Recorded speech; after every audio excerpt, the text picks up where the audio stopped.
మా latest videos కోసం మా ఈ తెలుగు న్యూస్ ఛానల్ సబ్స్క్రైబ్ చేసి గంట సింబల్ యాక్టివేట్ చేసుకోండి. రేపు ఆదివారం. ఇది సామాన్యమైన రోజు కాదు. ఆధ్యాత్మికంగా జ్యోతిష్యపరంగా ఆదివారానికి ఉన్న శక్తి అంతా ఇంతా కాదు. చాలామంది ఆదివారం అంటే కేవలం సెలవు రోజు అని, విశ్రాంతి తీసుకునే రోజు అని మాత్రమే అనుకుంటూ ఉంటారు. కానీ మన పూర్వీకులు పెద్దలు చెప్పిన దాని ప్రకారం ఆదివారం అనేది సాక్షాత్తు ఆ ప్రత్యక్ష దైవమైన సూర్యభగవానుడికి ప్రీతికరమైన రోజు. ముఖ్యంగా ఎవరైతే ఆర్థికపరమైన ఇబ్బందులతో సతమతమవుతూ ఉన్నారో, ఎంత కష్టపడినా చేతిలో చిల్లిగవ్వ నిలవటం లేదో, అప్పుల బాధలు పీడిస్తూ ఉన్నాయో, ఇంట్లో ఎప్పుడూ ఏదో ఒక గొడవ చికాకు ఉంటుందో, వాళ్ళందరికీ రేపు ఆదివారం ఒక అద్భుతమైన అవకాశం అని చెప్పుకోవాలి. మన తలరాతను మార్చే శక్తి ఈ ఒక్క రోజుకు ఉంది అంటే అతిశయోక్తి కాదు. చాలామందికి తెలియక ఆదివారాన్ని కేవలం నిద్రపోవడానికో సరదాలకో కేటాయించి వృధా చేసుకుంటూ ఉంటారు. కానీ తెలివైన వారు, ఆధ్యాత్మిక చింతన ఉన్నవారు మాత్రం ఆదివారాన్ని తమ అభివృద్ధికి ఒక మెట్టుగా మార్చుకుంటారు. ముఖ్యంగా ఆదివారం నాడు 2 లవంగాలతో ఈ చిన్న పరిహారం చేస్తే చాలు. మీ జాతకంలో ఉన్న దోషాలన్నీ తొలగిపోయి మీ సుడి తిరిగిపోతుంది, వద్దన్న డబ్బు వస్తుంది, లక్ష్మీదేవి కటాక్షం కలుగుతుంది. ఎందుకంటే లవంగాలు చాలా శక్తివంతమైనవి. లవంగాలు కేవలం వంటగదిలో ఉండే మసాలా దినుసులు మాత్రమే కాదు, దానికి ఒక అద్భుతమైన ఆకర్షణ శక్తి కూడా ఉంటుంది. తాంత్రిక శాస్త్రంలో లవంగాలకు ఉన్న ప్రాముఖ్యత చాలా గొప్పది. లవంగం చూడడానికి చిన్నగా ఉన్నా అందులో దాగి ఉన్న అగ్నితత్వం ఆ ఘాటు వాసన ప్రతికూల శక్తులను లేదా నెగిటివ్ ఎనర్జీని తరిమి కొట్టే శక్తిని కలిగి ఉంటాయి. లవంగం అనేది సాక్షాత్తు శక్తి స్వరూపం. మనం గమనిస్తే చాలా రకాల పూజల్లో, హోమాల్లో, తాంత్రిక విద్యల్లో లవంగాలను వాడుతూ ఉంటారు. ఎందుకంటే లవంగానికి మన చుట్టూ ఉన్న చెడును లాగేసుకునే గుణం ఉంటుంది. అలాగే మంచిని, ముఖ్యంగా ధనాన్ని ఆకర్షించే గుణం కూడా లవంగానికి పుష్కలంగా ఉంటుంది. లవంగం పైన ఉండే ఆ పువ్వు లాంటి నిర్మాణం చాలా శక్తివంతమైనది. అందుకే మనం పూజకు వాడేటప్పుడు ఎప్పుడూ పువ్వు ఉన్న లవంగాలనే వాడాలి. ఇరిగిపోయినవి లేదా పువ్వు లేనివి వాడకూడదు. ఈ పరిహారం కోసం కూడా మనం 2 పువ్వు ఉన్న మంచి లవంగాలను తీసుకోవాలి. ఈ లవంగాలతో పాటు మనం మరికొన్ని వస్తువులను కూడా కలుపుతున్నాం. అవన్నీ కూడా ఒకదానికి మించి ఒకటి శక్తివంతమైనవి. ఈ వస్తువుల కలయిక వల్ల ఏర్పడే శక్తి మన ఇంట్లో ఉన్న దరిద్రాన్ని, పీడను, నరదృష్టిని సమూలంగా నాశనం చేస్తుంది. చాలామందికి తెలియదు, కానీ మన ఇంట్లో డబ్బు నిలవకపోవడానికి, మనం చేసే పనులు కలిసి రాకపోవడానికి ముఖ్య కారణం నరదృష్టి లేదా కంటి దిష్టి. నరుడి కంటికి నల్లరాయి కూడా పగులుతుంది అని పెద్దలు ఊరికే అనలేదు. మన ఎదుగుదల చూసి వారవలేని వారి చూపులు, వారి ఏడుపు మన మీద పడినప్పుడు మనకు తెలియకుండానే మన ఇంట్లో నెగిటివ్ ఎనర్జీ పేరుకుపోతుంది. అది మనకు కనిపించదు, కానీ మన ప్రశాంతతను దెబ్బతీస్తుంది, మన ఆర్థిక మూలాలను దెబ్బతీస్తుంది. ఆ దిష్టిని, ఆ నెగిటివ్ ఎనర్జీని ప్రారద్రోడడానికే ఈ పరిహారం చాలా బాగా ఉపయోగపడుతుంది. మరి ఇంతకీ ఈ ఆదివారం రోజు లవంగాలతో ఏం చేయాలి, ఏం చేస్తే మీ సుడి తిరుగుతుంది అనే విషయాన్ని ఇప్పుడు మనం ఈ వీడియోలో వివరంగా తెలుసుకుందాం. ముందు ఒక పవిత్ర కథను విందాం. ఫ్రెండ్స్, ఈ వీడియోని ఎక్కడా స్కిప్ చేయకుండా చివరి వరకు చూడండి. అప్పుడే మేము చెప్పే విషయాలు మీకు అర్థమవుతాయి. వీడియోలోనికి వెళ్లే ముందు జై శ్రీరామ్ అని కామెంట్ చేయండి. అలాగే ఈ వీడియోకి ఒక లైక్ కొట్టడం మర్చిపోవద్దు. అనగనగా ఒక ఊళ్ళో శివయ్య అని ఒక పేద బ్రాహ్మణుడు ఉండేవాడు. ఆయనకు భార్య, 2 చిన్న పిల్లలు ఉన్నారు. బాగా చదువుతున్న వాడే అయినా చేయడానికి ఏ పని దొరకలేదు. చేతిలో డబ్బులు లేవు. పిల్లల ఆకలి చూడలేక డబ్బు సంపాదించటం కోసం పక్క ఊరికి బయలుదేరాడు శివయ్య. దారిలో ఒక పెద్ద అడవి వచ్చింది. నడిచి నడిచి బాగా అలసిపోయాడు. మధ్యాహ్నం ఎండకు గొంతెండిపోయింది. మంచినీళ్ల కోసం చూస్తూ ఉండగా దారి పక్కన ఒక పాత బావి కనిపించింది. అమ్మయ్య, దేవుడు కరుణించాడు అనుకుని ఆశగా ఆ బావి దగ్గరకు వెళ్ళి లోపలికి తొంగి చూశాడు. బావి లోపల దృశ్యం చూసి శివయ్యకు గుండె ఆగినంత పనైంది. లోపల ఒక సింహం, ఒక కోతి, ఒక త్రాచుపాము, వాళ్ళతో పాటు ఒక మనిషి కూడా పడిపోయి ఉన్నారు. పైన మనిషిని చూడగానే బావిలో ఉన్న సింహం దీనంగా, ఓ పుణ్యాత్ముడా, నువ్వు సరైన సమయానికి వచ్చావు. దయచేసి నన్ను ఈ బావిలో నుంచి బయటకు తీయి. చాలా రోజులుగా ఇక్కడే పడి ఉన్నాను అని వేడుకుంది. ఆ మాటలకు శివయ్య భయపడి, నిన్ను చూస్తేనే భయంగా ఉంది. నేను నిన్ను బయటకు తీస్తే నువ్వు నన్ను చంపి తినేస్తావు. నువ్వు క్రూర జంతువువి. నేను నిన్ను నమ్మను అన్నాడు. అప్పుడు ఆ సింహం, అయ్యో, నేను ఇప్పుడు ఆపదలో ఉన్నాను. నన్ను కాపాడిన నిన్ను నేనెందుకు చంపుతాను? నా మీద నమ్మకముంచు, భయపడకు అని బ్రతిమిలాడింది. దాని కళ్ళల్లోని బాధను చూసి శివయ్యకు జాలి కలిగింది. ఆపదలో ఉన్న ప్రాణాలను కాపాడటం నా ధర్మం అనుకుని ఒక తాడును బావిలోనికి వేసి చాలా కష్టపడి సింహాన్ని బయటికి లాగాడు. బయటకు వచ్చిన సింహం ఆనందంతో శివయ్యకు ధన్యవాదాలు చెప్పి, మిత్రమా, నువ్వు చేసిన ఈ మేలును నేను ఎప్పటికీ మర్చిపోలేను. నేను ఇక్కడికి దగ్గరలో ఉన్న కొండ గృహలో ఉంటాను. నీకు ఎప్పుడైనా ఏదైనా కష్టం వస్తే నా దగ్గరకు రా, నేను తప్పకుండా సహాయం చేస్తాను అని చెప్పి అక్కడి నుండి వెళ్ళిపోయింది. ఆ తర్వాత బావిలో నుంచి కోతి, మానవుడా, నన్ను కూడా బయటకు తీయి, నీకు రుణపడి ఉంటాను అని అరిచింది. శివయ్య తాడు వేసి ఆ కోతిని కూడా బయటకు తీశాడు. అది కూడా ఆయనకు కృతజ్ఞతలు చెప్పి, నేను ఆ కొండ మీద ఉన్న చెట్టుపై ఉంటాను, నా అవసరం వస్తే తప్పకుండా రా, నీకు సహాయం చేస్తాను అని చెప్పి వెళ్ళిపోయింది. ఆ తర్వాత బావిలో నుంచి త్రాచుపాము, ఓ బ్రాహ్మణుడా, వాళ్ళిద్దరినీ కాపాడినట్లే నన్ను కూడా కాపాడు, నీకు మేలు చేస్తాను అని అంది. శివయ్య భయంతో, అమ్మో వద్దు, నువ్వు విషసర్పానివి, నిన్ను బయటకు తీయగానే నన్ను కాటువేస్తావు అన్నాడు. అప్పుడు ఆ త్రాచుపాము, అదేం మాట, సహాయం చేసిన వారికి ఎవరైనా అపకారం చేస్తారా? నన్ను నమ్ము అని ఎంతోసేపు బ్రతిమలాడింది. త్రాచుపాము మాటలకు శివయ్య మనసు కరిగి దాన్ని కూడా త్రాడుతో బయటకు తీశాడు. బయటకు వచ్చిన త్రాచుపాము, మిత్రమా, నువ్వు నా ప్రాణాలు కాపాడావు, నీకు ఎలాంటి ఆపద వచ్చినా నన్ను మనసులో తలుచుకో, నేను వెంటనే వచ్చి నిన్ను కాపాడుతాను అని మాట ఇచ్చి వెళ్ళింది. ఇక బావిలో మిగిలింది ఆ మనిషి ఒక్కడే. అతను, అయ్యా, నన్ను కూడా బయటకు తీయండి అని అరిచాడు. శివయ్య అతన్ని కాపాడడానికి తాడు వెయ్యబోతూ ఉంటే అప్పటిదాకా అక్కడే ఉన్న సింహం, కోతి, త్రాచుపాము ముగ్గురు ఒకేసారి, మిత్రమా, ఆ మనిషికి సహాయం చెయ్యకు, అతను అస్సలు మంచివాడు కాదు, నువ్వు అతనికి సహాయం చేస్తే పెద్ద ప్రమాదంలో పడతావు, అతను కృతజ్ఞత లేనివాడు, నీకు హాని చేస్తాడు, ఇక నీ ఇష్టం అని చెప్పి అక్కడి నుండి వెళ్ళిపోయాయి. జంతువుల మాటలకు శివయ్య ఆలోచనలో పడ్డాడు. అప్పుడు బావిలోని వ్యక్తి, అయ్యా, నువ్వు క్రూర జంతువులనే కాపాడావు, మనం మనుషులం, నేను నీకు ఎందుకు హాని చేస్తాను, దయచేసి నన్ను కాపాడు, నేను నీకు ఎప్పటికీ రుణపడి ఉంటాను అని ఏడవటం మొదలుపెట్టాడు. నేను చనిపోతే నా భార్యాబిడ్డలు అనాథలైపోతారు అంటూ అతను గుండెలు బాదుకుని ఏడుస్తూ ఉంటే శివయ్యకు జాలి వేసింది. పాపం అనుకుని అతన్ని కూడా బయటకు తీశాడు. బయటకు వచ్చిన ఆ వ్యక్తి, మిత్రమా, నీ మేలు మరువలేనిది, నేను పక్క ఊరిలోనే ఉంటాను, నేను బంగారు ఆభరణాలు తయారు చేస్తాను, పని వెతుక్కుంటూ వచ్చి ఈ బావిలో పడిపోయాను, నీకు ఎప్పుడైనా అవసరం వస్తే నా ఇంటికి రా, తప్పకుండా సహాయం చేస్తాను అని తన వివరాలు చెప్పి వెళ్ళిపోయాడు. అందరూ వెళ్ళిపోయాక శివయ్య ఆ బావిలోని నీళ్లు తాగి మళ్ళీ నగరానికి బయలుదేరాడు. అక్కడ ఎంత వెతికినా అతనికి ఎవరూ పని ఇవ్వలేదు. 3 రోజులు గడిచాయి. ఆకలితో కడుపు మండిపోతోంది. ఇక్కడ పని దొరకటం లేదు. ఖాళీ చేతులతో ఇంటికి ఎలా వెళ్ళాలి? నా వాళ్ళ ఆకలి ఎలా తీర్చాలి? బ్రతకటం కన్నా చావటమే మేలు అని నిరాశతో ప్రాణాలు తీసుకోవాలనుకున్నాడు. సరిగ్గా అదే సమయానికి అతనికి తాను బావిలో నుంచి కాపాడిన సింహము, కోతి, త్రాచుపాము గుర్తొచ్చాయి. చివరి ప్రయత్నంగా వాళ్ళ దగ్గరకు వెళ్ళి సహాయం అడిగి చూస్తాను అనుకుని ముందుగా కోతి దగ్గరకు వెళ్ళాడు. శివయ్యను చూడగానే ఆ కోతి ఎంతో సంతోషించింది. ఆకలితో ఉన్న అతనికి కడుపు నిండా తియ్యటి పండ్లను తెచ్చిపెట్టి, మిత్రమా, నువ్వు ఎప్పుడైనా ఇక్కడికి రావచ్చు, నీ ఆకలి నేను తీరుస్తాను అంది. కడుపు నిండాక శివయ్య, నేను సింహాన్ని కలవాలి, అది ఎక్కడుంటుంది అని అడిగాడు. కోతి దారి చూపించగా శివయ్య సింహం గుహ దగ్గరకు చేరుకున్నాడు. అతన్ని చూసిన సింహం ఎంతో ఆనందపడింది. మిత్రమా, నా ఇంటికి వచ్చావు, చాలా సంతోషంగా ఉంది, చెప్పు, నీకేం సహాయం కావాలి అని అడిగింది. శివయ్య తన బాధనంతా చెప్పుకున్నాడు.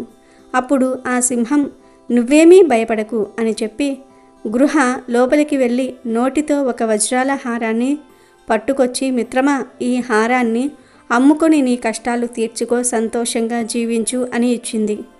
ఆ హారాన్ని అందుకున్న శివయ్య, మిత్రమా, నువ్వు ఇచ్చిన మాట నిలబెట్టుకున్నావు, నీకు చాలా ధన్యవాదాలు అని చెప్పి సంతోషంగా ఇంటికి బయలుదేరాడు.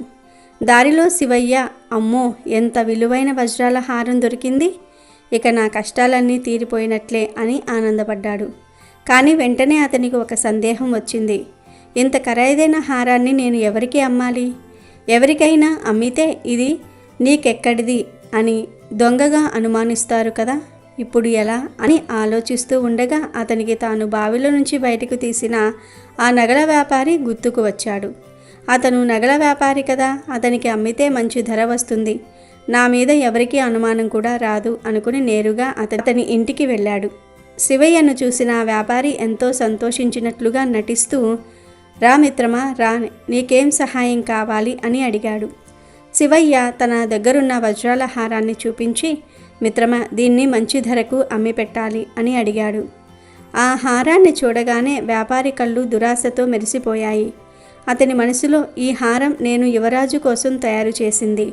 చాలా రోజుల క్రితం వేటకు వెళ్ళి అడవిలో తప్పిపోయిన యువరాజు హారం ఇది. ఇతని దగ్గరకు ఎలా వచ్చింది? బహుశా ఇతనే యువరాజును చంపి ఉంటాడు. యువరాజు జాడ చెప్పిన వారికి మహారాజు పెద్ద బహుమతి ఇస్తానని చాటింపు వేయించాడు కదా. ఈ హారాన్ని రాజుకి ఇచ్చి ఇతన్ని పట్టిస్తే నాకు ఆ బహుమతి దక్కుతుంది అని దురాలోచన పుట్టింది. వెంటనే ఆ వ్యాపారి శివయ్యతో, మిత్రమా తప్పకుండా సహాయం చేస్తాను, కానీ దీనికి మంచి ధర రావాలంటే తెలిసిన పెద్దవాళ్ళ సలహా తీసుకోవాలి. నువ్వు కాసేపు ఇక్కడే ఉండు, నేను వాళ్ళను అడిగి వస్తాను అని చెప్పి ఆ హారాన్ని తీసుకుని నేరుగా మహారాజు దగ్గరకు వెళ్ళాడు. రాజుతో, మహారాజా, మీ అబ్బాయి యువరాజు గారి హారం దొరికింది. ఒక వ్యక్తి దీన్ని అమ్మడానికి నా దగ్గరకు వచ్చాడు. నేను తెలివిగా అతన్ని నా ఇంట్లోనే కూర్చోబెట్టి ఈ హారం తీసుకొని మీ దగ్గరకు వచ్చాను అని చెప్పాడు. ఆ హారాన్ని చూడగానే అది తన కొడుకుదే అని రాజు గుర్తుపట్టాడు. ఈ హారం తెచ్చిన వాడే నా కొడుకును చంపి ఉంటాడు అని కోపంతో ఊగిపోయాడు. వెంటనే సైనికులను పంపి శివయ్యను బంధించి తీసుకురమ్మని ఆజ్ఞాపించాడు. సైనికులు వెళ్ళి అమాయకుడైన శివయ్యను పట్టుకుని రాజు ముందు నిలబెట్టారు. రాజు కోపంతో ఇతడిని కారాగారంలో పడవేయండి అని ఆదేశిస్తాడు. జైల్లో పడిన శివయ్య, అయ్యా నేను ఏ నేరమూ చేయలేదు, నన్ను ఎందుకు బంధించారు అని సైనికులను అడిగాడు. అప్పుడు ఆ సైనికులు, నువ్వు నేరం చేయకపోతే యువరాజు గారి హారం నీ దగ్గరకు ఎలా వచ్చింది? నిన్ను పట్టించినందుకు ఆ నగల వ్యాపారికి రాజుగారు పెద్ద బహుమతి ఇవ్వబోతూ ఉన్నారు. నిన్ను కొన్ని రోజుల్లో ఉరి తీస్తారు అని చెప్పారు. ఆ మాటలు విన్న శివయ్య గుండె పగిలింది. అయ్యో, నేను నమ్మిన వ్యక్తే నన్ను నిండా ముంచాడు. ఇప్పుడు నన్ను ఎవరు కాపాడుతారు? నేను చచ్చిపోతే నా భార్య బిడ్డలు ఏమైపోతారు అని ఏడుస్తూ ఉండగా అతనికి తాను కాపాడిన త్రాచుపాము మాటలు గుర్తుకు వచ్చాయి. వెంటనే మనసులోనే ఆ త్రాచుపామును తలుచుకున్నాడు. వెంటనే ఆ త్రాచుపాము అతని ముందు ప్రత్యక్షమై, మిత్రమా ఏం జరిగింది, ఎందుకు పిలిచావు అని అడిగింది. శివయ్య జరిగిన కథంతా చెప్పి, మిత్రమా నువ్వే నన్ను ఆ ఆపద నుండి కాపాడాలి, మాట ఇచ్చావు కదా, ఇప్పుడు నా ప్రాణాలకే ప్రమాదం వచ్చింది అని వేడుకున్నాడు.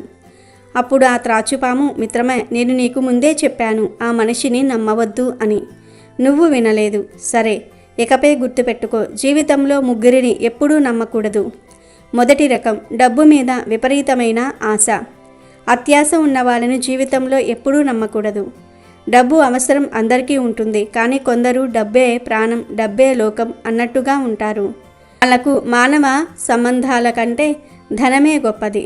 అలాంటి వాళ్ళు మనతో స్నేహంగా ఉన్నట్లు నటిస్తారు, కష్ట సుఖాల్లో పాలు పంచుకుంటున్నట్లు కనిపిస్తారు. కానీ ఎక్కడైనా డబ్బుకు సంబంధించిన అవకాశం వస్తే వాళ్ళ నిజస్వరూపం బయటపడుతుంది. స్నేహం, నమ్మకం, ధర్మం వంటివి వాళ్లకు ఆ డబ్బు ముందు చాలా చిన్నవిగా కనిపిస్తాయి. అలాంటి వారు స్నేహితుడితో కలిసి వ్యాపారం చేస్తే అందులో వాటా కోసం మోసం చేయడానికి వెనుకాడరు. మీకు రావాల్సిన అవకాశాన్ని వాళ్ళు తన్నుకుపోవడానికి కూడా ఆలోచించరు.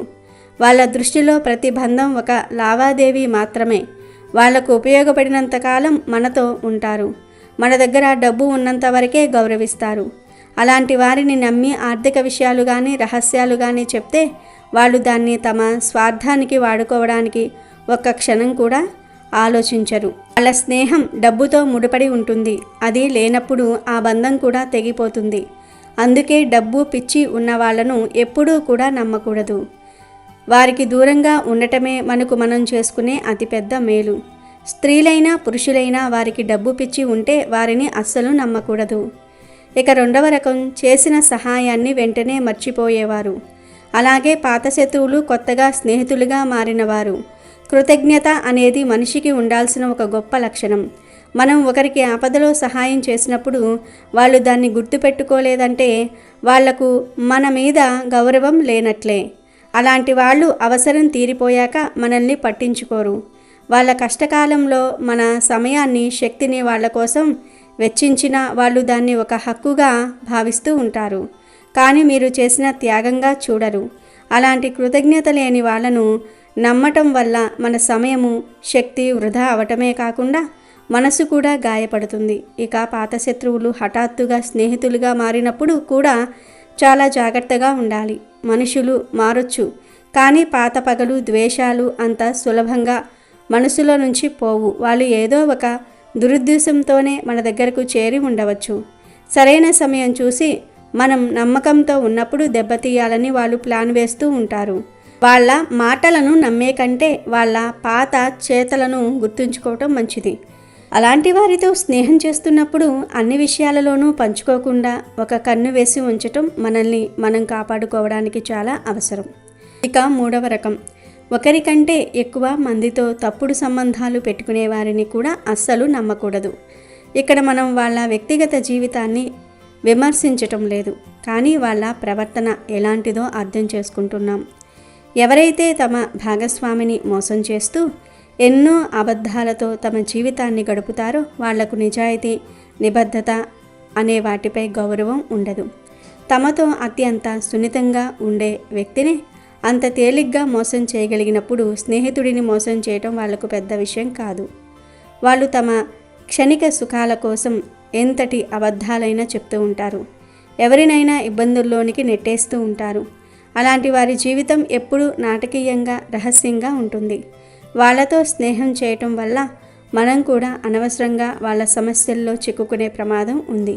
తమ తప్పులను కప్పిపుచ్చుకోవడానికి వాళ్ళు మిమ్మల్ని కూడా వాడుకోవచ్చు. వాళ్లకు తమ సుఖం తప్ప ఇంకేదీ ముఖ్యం కాదు. కాబట్టి అలాంటి స్త్రీని కానీ పురుషుని కానీ నమ్మటం వల్ల మనశ్శాంతి కోల్పోవటం తప్ప మరే ప్రయోజనం ఉండదు అని పాము శివయ్యతో చెప్పింది. తర్వాత మళ్ళీ ఇలా పలికింది, నువ్వేమీ భయపడకు, నేను నిన్ను కాపాడుతాను. నేను ఇప్పుడు మహారాణి గారి గదిలోనికి వెళ్ళి ఆమెను కాటువేస్తాను. నా విష ప్రభావంతో ఆమె స్పృహ తప్పుతుంది. ఎవరు ఎన్ని మందులు ఇచ్చినా ఆమెకు మెలకువ రాదు.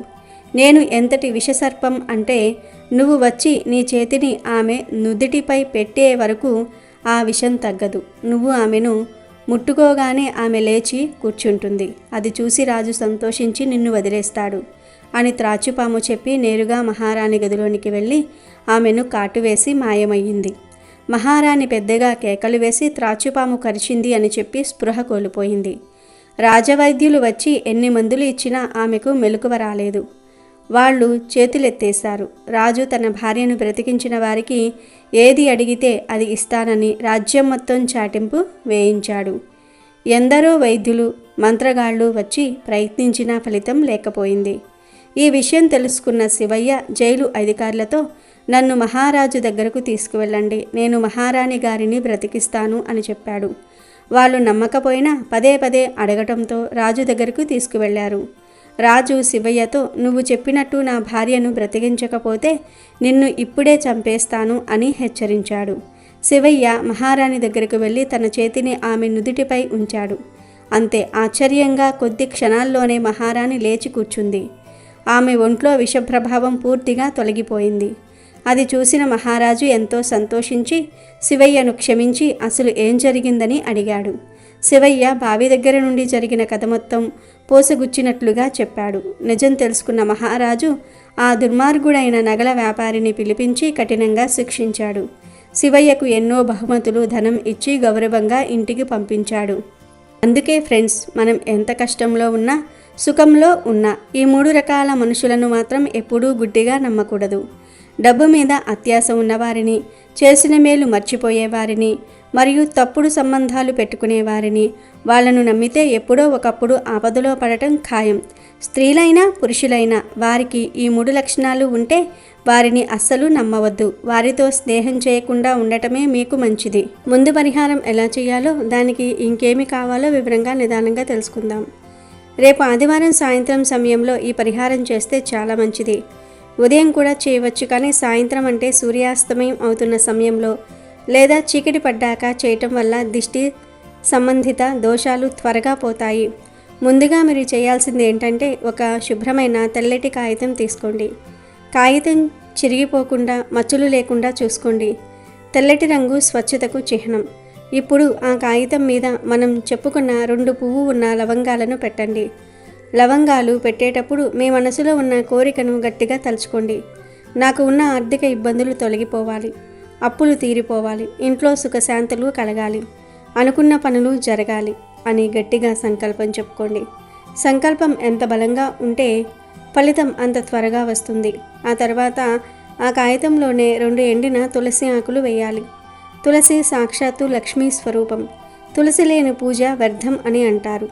కానీ ఇక్కడ మనం పిచ్చి ఆకులు కాకుండా ఎండిన ఆకులను ఎందుకు వాడుతున్నామంటే, మనం చివర్లో ఈ పొట్లాన్ని కాల్చబోతూ ఉన్నాం. అగ్నిలో వేసేటప్పుడు ఎండిన వస్తువులే శ్రేష్టం. తులసి ఆకులు మన పరిహారానికి దైవిక శక్తిని ఇస్తాయి. అవి పాపాలను హరిస్తాయి. తులసి ఆకులు వేశాక ఒక ఎండుమిరపకాయ వేయండి. ఎండుమిరపకాయకు దిష్టిని తీసే శక్తి అమోఘంగా ఉంటుంది. మనం సాధారణంగా పిల్లలకు దిష్టి తగిలిన, ఇంట్లో వాళ్లకు దిష్టి తగిలిన ఎండుమిరపకాయలతో దిష్టి తీసి నిప్పుతో వేస్తాం కదా. అది ఎందుకంటే మిరపకాయలోని ఘాటు ఆ నెగిటివ్ వైబ్రేషన్ని లాగేసుకుంటుంది. అందుకే ఒక మంచి ఎర్రటి ఎండుమిరపకాయను తొడిమితో సహా ఆ కాగితంలో వేయండి. ఇప్పుడు ఆ కాగితంలో కొన్ని ఆవాలు వేయాలి. ఆవాలు కూడా తాంత్రిక పరంగా చాలా విశేషమైనవి.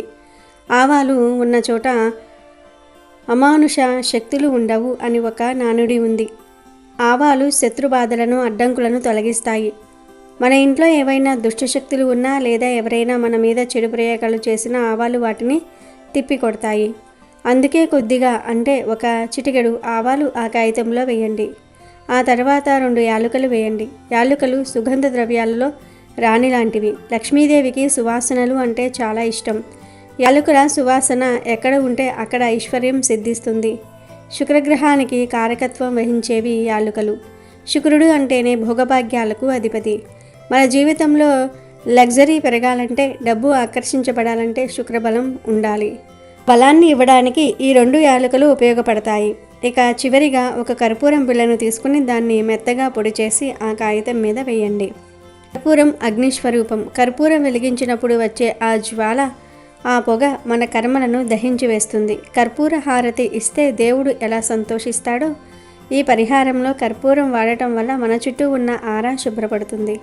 ఇలా ఈ వస్తువులన్నీ, అంటే 2 లవంగాలు, 2 ఎండిన తులసి ఆకులు, 1 ఎండు మిరపకాయ, కొన్ని ఆవాలు, 2 యాలుక్కాయలు, కర్పూరం పొడి, ఇవన్నీ ఆ తెల్లటి కాగితం మధ్యలో వేసి జాగ్రత్తగా ఒక పొట్టంలాగా కట్టండి. పొట్లం కట్టేటప్పుడు వస్తువులు కింద పడిపోకుండా చూసుకోండి.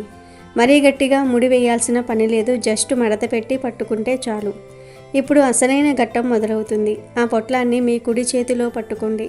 చెప్పులు వేసుకోకుండా ఆ పొట్లాన్ని చేతిలో పట్టుకొని మీ ఇల్లంతా ఒక్కసారి తిరగాలి. మీరు ఎక్కడైతే డబ్బు దాస్తారో ఆ బీరువా దగ్గరికి వెళ్ళండి. వంటగదిలోనికి వెళ్ళండి. హాలు, బెడ్రూము, ఇలా ఇంటి ప్రతి మూలకు వెళ్ళండి. బాత్రూంలోనికి మాత్రం వెళ్ళకండి. ఇలా తిరుగుతున్నప్పుడు మీ మనసులో దేవుడి నామాన్ని స్మరించుకోండి.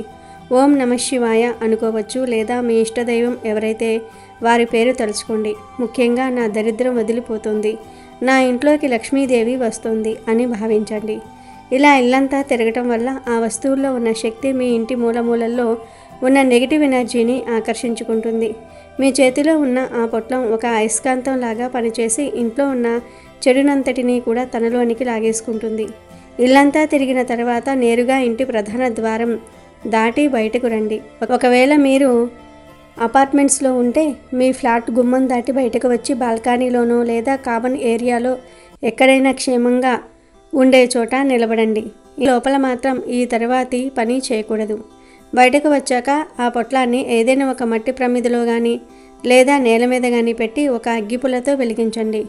కర్పూరం పొడి ఉంది కాబట్టి అది వెంటనే భగ్గున మండుతుంది. ఆ పొట్లం కాలుతున్నంతసేపు దాన్ని చూస్తూ ఉండండి. ఆ మంటల్లో మీ కష్టాలు, మీ అప్పులు, మీ అనారోగ్యాలు, మీ శత్రువులు అన్నీ కాలి బూడిద అయిపోతున్నాయని ఊహించుకోండి.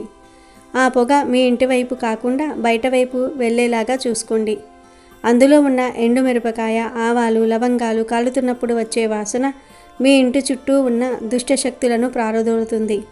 అది పూర్తిగా కాలి బూడిద అయ్యేంత వరకు అక్కడే ఉండండి. మధ్యలో ఆరిపోతే మళ్ళీ వెలిగించండి, కానీ పూర్తిగా బూడిద అవ్వాలి. అలా మొత్తం కాలిపోయిన తర్వాత, ఆ బూడిద చల్లారిన తర్వాత ఆ బూడిదను తీసి ఏదైనా చెట్టు మొదట్లో వేయండి. తులసి మొక్కలో మాత్రం వేయకండి. బయట ఉండే ఏదైనా పిచ్చి మొక్కలైనా పర్వాలేదు, లేదా మట్టిలో కలిపేసినా పర్వాలేదు. ఎవరూ తొక్కని ప్రదేశంలో వేయటం ముఖ్యం. లేదా పారే నీరు ఉంటే అందులో వేయవచ్చు. కానీ సిటీస్లో ఉన్నవారికి అది కష్టం కాబట్టి చెట్టు మొదట్లో వేయటం ఉత్తమం. ఆ తర్వాత కాళ్ళు చేతులు కడుక్కుని ఇంట్లోకి రండి. ఇది చేసిన తర్వాత వెనక్కి తిరిగి చూడకూడదు అని అంటారు. అంటే ఆ బూడిద వేసిన తర్వాత వెంటనే వచ్చేయాలి.